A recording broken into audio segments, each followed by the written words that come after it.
اس سے پہلے ہمارا ایک ویڈیو کلپ اپلوڈ ہو چکا تھا کہ جس میں ہم نے اسلام 360 ایپ کے حوالے سے کچھ باتیں بیان کی تھی کہ اس میں بہت ساری خرابیاں موجود ہیں۔ آج کے ویڈیو کلپ میں ہم آپ کے سامنے اس بات کو بیان کریں گے کہ اسلام 360 ایپ میں جو احادیث کا ترجمہ کیا گیا ہے اس ترجمے کے اندر بھی بہت ساری خرابیاں کی گئی ہیں، اور خصوصاً وہ احادیث کہ جو مسلک حق اہل سنت و جماعت کے موقف کے مطابق تھی، ان احادیث کا جو ترجمہ کیا گیا ہے اس ترجمے میں اپنی منمانی کرتے ہوئے اپنے پاس سے الفاظ داخل کر کے احادیث کا مفہوم بدلنے کی پوری کوشش کی گئی ہے۔ چند مثالیں میں آپ کے سامنے بیان کرتا ہوں۔ یہ میرے پاس سنن نسائی شریف ہے، 360 ایپ کے اندر حدیث کا نمبر 1185 ہے، اور یہ جو میرے پاس کتاب موجود ہے اس میں حدیث کا نمبر 1184 ہے۔ حضرت جابر بن سامورہ رضی اللہ تعالی عنہ فرماتے ہیں کہ خرج علینا رسول اللہ صلی اللہ علیہ وآلہ وسلم، رسول اللہ صلی اللہ علیہ وآلہ وسلم ہمارے پاس تشریف لائے، وَنَحْنُ یعنی رافع ایدینا فی الصلاۃ، اور ہم نماز کے اندر رفع یدین کر رہے تھے۔ فقالا، تو نبی کریم علیہ السلام نے ارشاد فرمایا کہ انہیں کیا ہے کہ اپنی نماز میں ایسے یہ ہاتھ اٹھا رہے ہیں جیسا کہ سرکش گھوڑوں کی دمیں ہوتی ہیں۔ فرمایا اسکنوا فی الصلاۃ، نماز میں ساکن ہو کر کھڑے ہوا کرو۔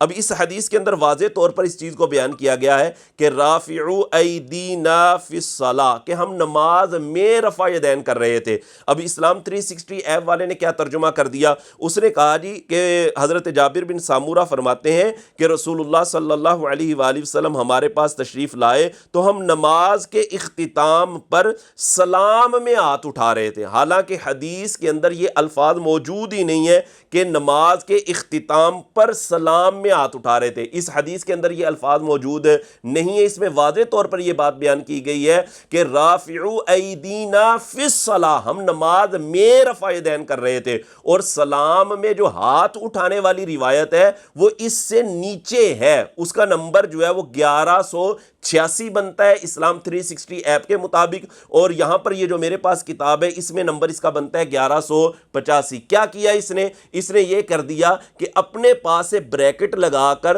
اور ترجمہ پورے کا پورا حدیث کا بدلنے کی جناب کوشش کر دی۔ اسی طرح ایک اور مثال میں آپ کے سامنے بیان کرتا ہوں۔ یہ میرے ہاتھ کے اندر صحیح مسلم شریف ہے، اس میں حدیث کا نمبر ہے 1298۔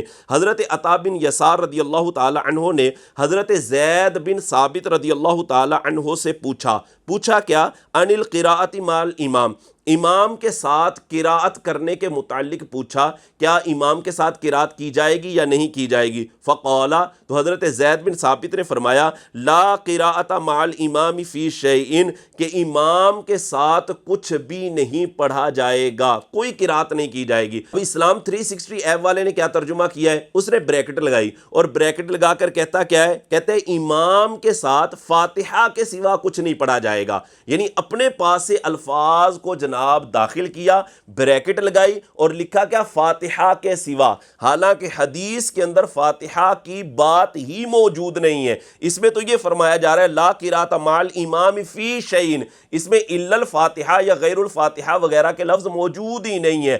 اب چونکہ یہ حدیث پاک مسلک حق اہل سنت و جماعت کے موقف کے مطابق تھی کہ امام کے پیچھے مقتدی قراءت نہیں کرے گا، اب چونکہ اس کے موقف کے یہ خلاف تھی، اس نے کیا کیا؟ ترجمہ ہی بدل دیا، اور اپنے پاس سے بریکٹ لگائی، اور بریکٹ لگا کر الفاظ داخل کر کے حدیث کا مفہوم بدلنے کی پوری کوشش کی گئی ہے۔ لہذا میں آپ تمام احباب کو یہ مشورہ دوں گا، صرف اسلام 360 ایپ کے پڑھنے ہی کی طرف نہ جایا کریں، صرف اس پر ہی اعتماد نہ کر لیں، اصل کتاب کو بھی دیکھیں، اور کتاب کے ساتھ ساتھ کسی جو ہے وہ استاد اور معلم اور کسی ایسے شخص کے پاس جائیں جو عالم دین ہو، تاکہ وہ آپ کو احادیث کا صحیح طریقے سے مفہوم سمجھا سکے۔